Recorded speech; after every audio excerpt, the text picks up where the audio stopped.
Well, hello, and welcome to the next edition of the worst Raccoon video you'll ever watch. Sorry, I know you were expecting, like, a cute little raccoon digging through the trash and, like, opening up a bin and, finding something really cool. Unfortunately, this is just going to be a boring video about how to change your insulin cartridge and your insulin pump site if you have a T-Slim X2 insulin pump. Now, if we can get that obvious disappointment out of the way, so here's all the stuff you're going to need. You get a box, two different boxes actually, with your supplies. One is going to be the cartridges and the syringes and the needles to fill the cartridges, and the other is going to be a box full of sites. And the sites are, just these plastic inserters. And then you're going to have your insulin of choice and or not choice. Admalog is my not choice right now. You're also going to want a skin prep wipe. I'm not sure if they still ship these with the tandems, but mine came with a 50 pack and they're great for making stuff sticky. First of all, you're going to want to open up the cartridge. The cartridge is something that you can reuse if you want, but I don't, because a lot of times if you reuse them, the insulin inside just gets not as good because it's denatured, and you might as well have something that's reliable. And then you're going to open up your insulin and just kind of mix it up a little bit, make sure that it's not settled to the bottom. Then you open up the syringe and the needle and screw the needle onto the top of the syringe. And then this part, I'm not sure if they really teach, but this is what I usually do. I'll take the syringe first and pop it in, and then draw back about how much I'm going to put into the cartridge. So I usually put about 250 units. So I go down to 2.5 and pull it out. That removes a lot of the air that's in there, and it makes your prime time a lot less. In the way that they teach it on, like in the class, I think they have you do the insulin first, then draw the air out, and then push the air back out of the syringe, which I think is a really dumb way to do it. This way, it's already got a vacuum in it, and now you've got clean air that was already in there that you're putting into the vial here. And then you draw back your required amount. I'm going to go down to 2.5. Pop out some of these bubbles that are coming in.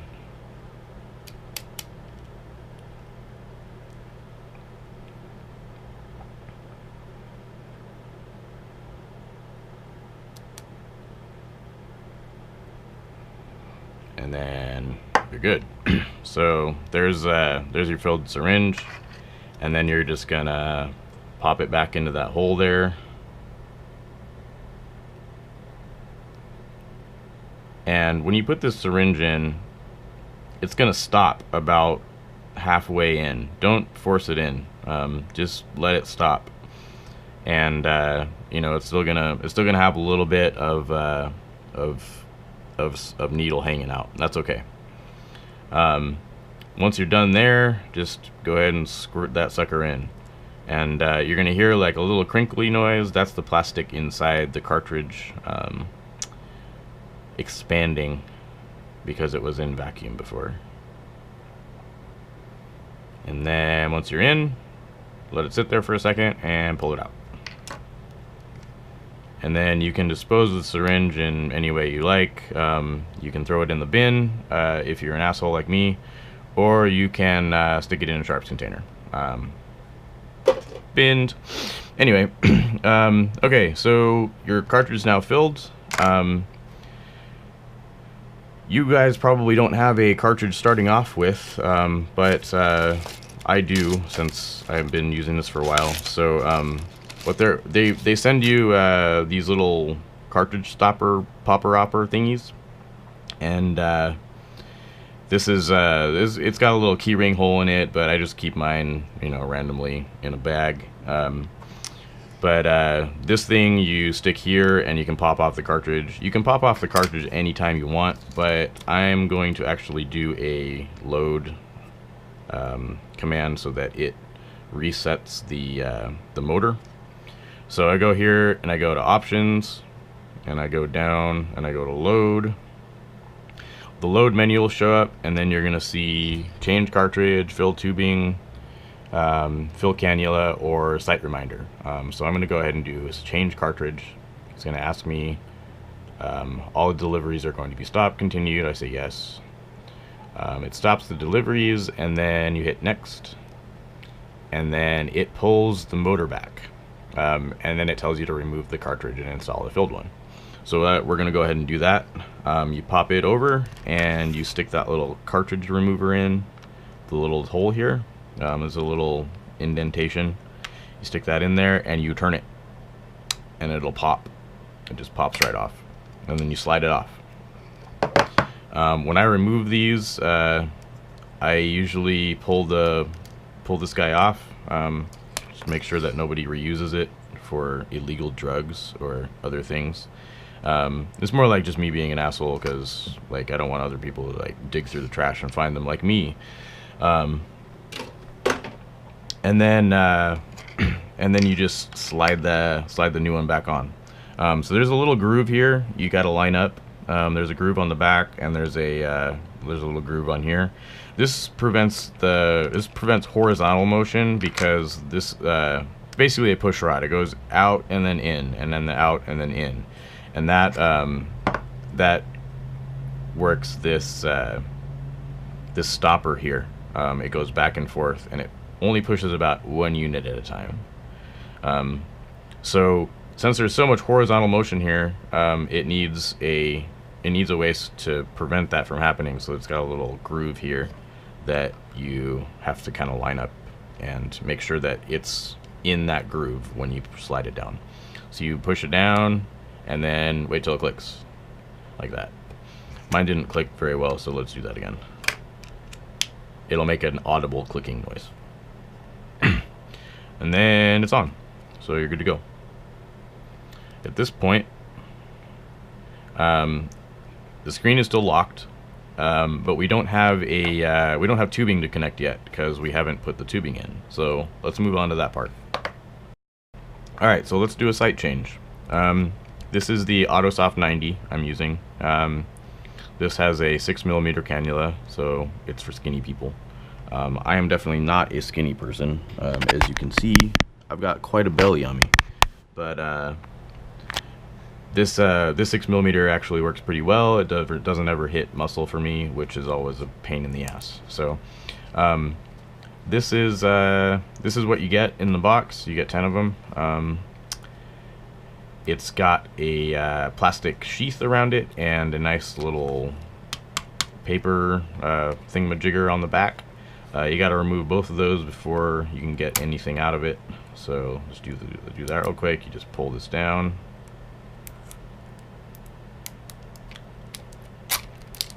and then you pull the plastic off, bin it, and then you pull the sticker off and bin it. Now the top comes off, just snaps, and then you've got access to the inside. The tubing is wound up, and you got to unwind that before you put it in. Otherwise, you're gonna have a kind of shitty time. So unhook it from the clip. There's a little clip that it comes automatically hooked to, just by pressing down on it, and then it's gonna start unraveling. So just pull it out.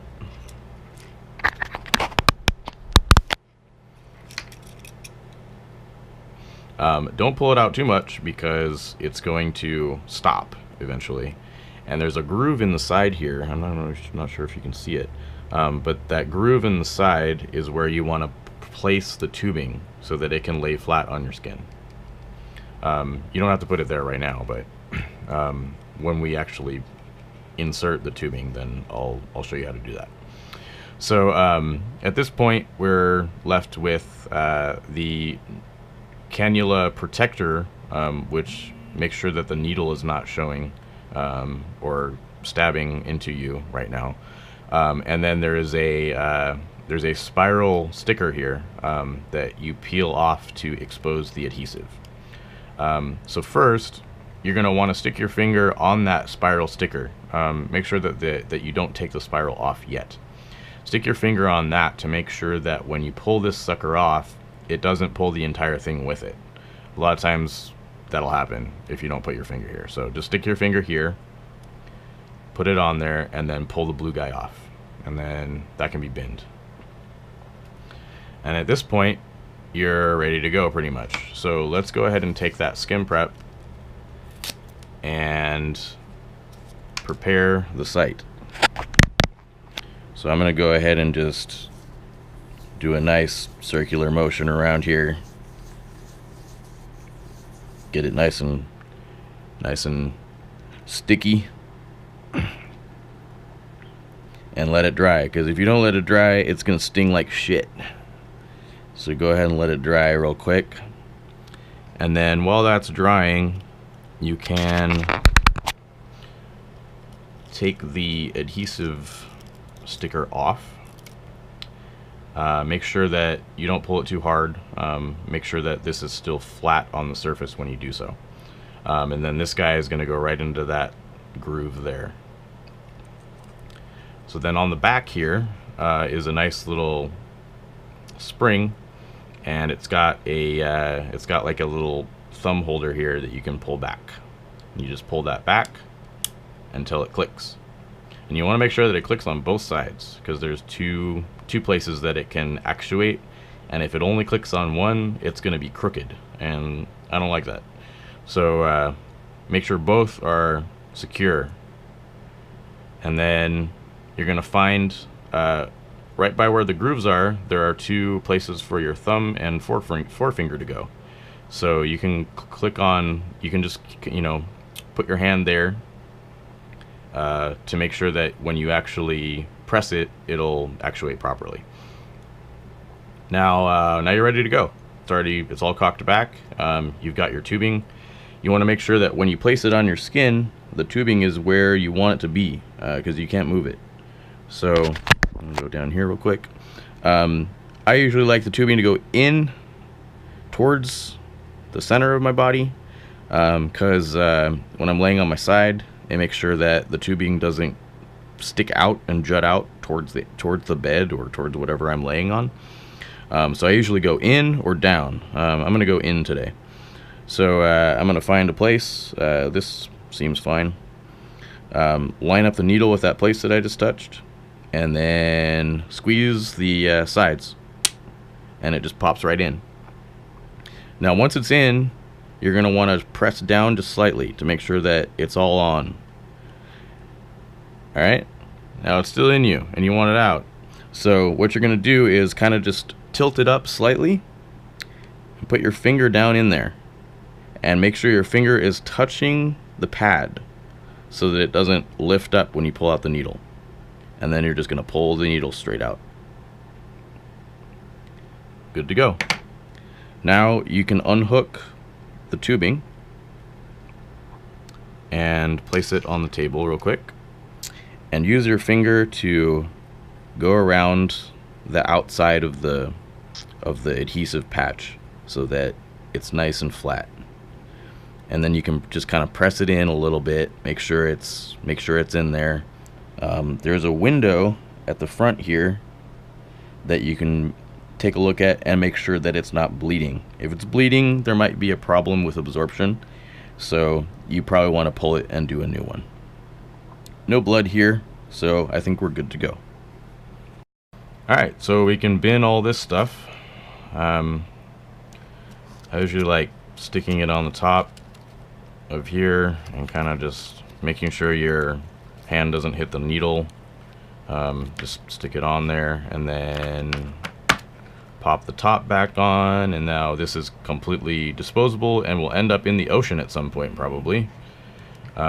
Just throw it in the trash. Why not? It's not recyclable. Anyway, so now we're ready to put the tubing on. You've probably gotten like 9 change cartridge alerts at this point. Just ignore them. You're gonna take the little tail here and screw it onto the tubing. And this is real easy. You just put it in there, turn it, and then give it a couple of turns. Make sure it's nice and tight. Once you're done with that, there's a lock button here. You just hit the lock button and it will unlock, and then it will say press next to continue. Press next and then elevate the pump. Do it like this so that all of the air bubbles will go to the top, if there are any air bubbles in there. It's going to do the detecting cartridge. I'm not going to cut this because I want to show you how long this takes.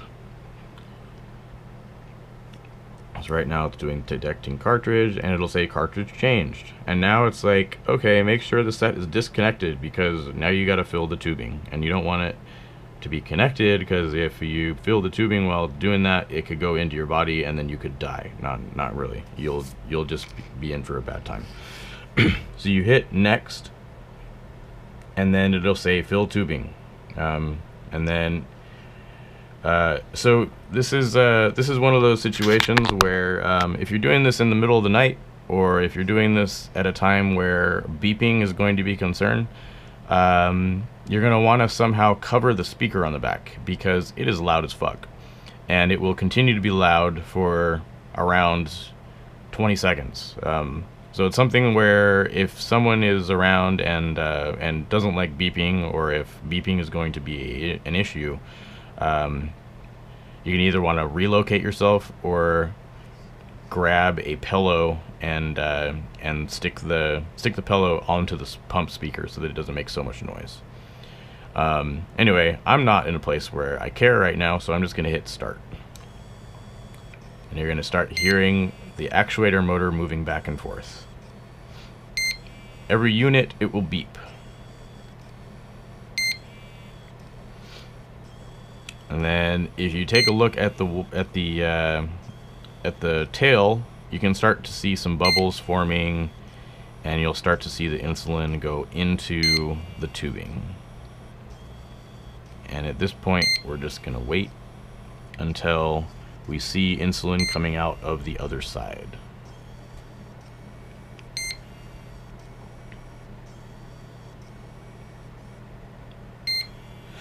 Excuse me.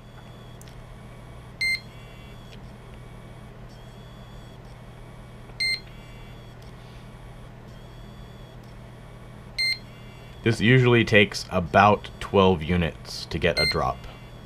So we're going to probably, oh, we're at 10.5 and we have a drop. So we're going to go about 3 drops.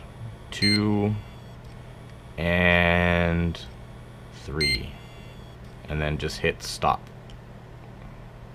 So we've got 3 drops, and we know that there are no air bubbles.